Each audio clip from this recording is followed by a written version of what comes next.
Nagkakaisa pa rin ang supermajority ng Kamara sa pagsuporta kay House Speaker Martin Romualdez.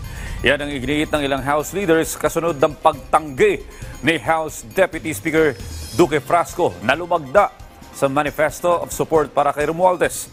Ang detalye sa report ni Melales Moras. Sa kabila ng iba't ibang isyu ngayon sa Kamara, kumpiyansa si House Senior Deputy Speaker Aurelio Dong Gonzales Jr. na maipagpapatuloy ni House Speaker Martin Romualdez ang kanyang pamumuno sa Kamara hanggang sa susunod na Kongreso. Sa ngayon, nasa 285 na raw na mambabatas ang lumagda sa Manifesto of Support para kay Romualdez. Kaya't malinaw na senyalis ito na masaya sila sa pamumuno ng House Speaker at nagkakaisa sila sa pagsuporta rito. All congresspersons in Luzon, Visayas, and Mindanao are all happy.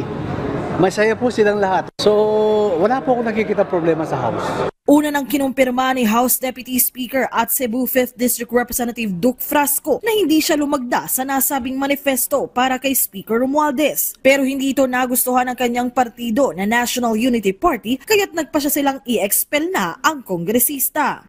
We were quite surprised because as Deputy Speaker, if you're speaking of unity, the first thing that Duke should have done was raise the issue among party members, party leaders. Diba? Normally, you should have a dialogue. And wala namang dialogue, wala naman siyang concern. And the suspect of the members is that he's bargaining, arm twisting the Speaker to retain him as Deputy Speaker.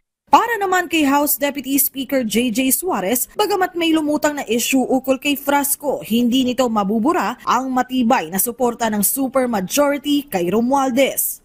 If there is unity that needs to be shown, I think the manifesto of support that Speaker Martin Romualdez has gained up to as of this moment is a true sign of unity in the House of Representatives. Melales Moras para sa Pambansang TV sa Bagong Pilipinas.